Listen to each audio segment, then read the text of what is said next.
floor restoration air mover. First off, the overall dimensions. Left to right, a length of 10.5 inches, a depth of 11 inches, and the overall height, we have 12 inches. Coming to the front will be the vent area where the air will be released and will blow in the area that you have this position. Coming to the side will be 4 adjustment dials, the left being off and the far right being the highest. To the bottom are 2 additional 110 and 120 voltage outlets. Coming to the back will be the sticker with the electrical specifications along with the 110-120 voltage plug.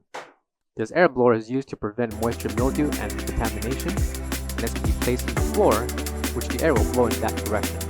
For all questions, give us a call or visit our website coolerdepotUSA.com for more information on this part.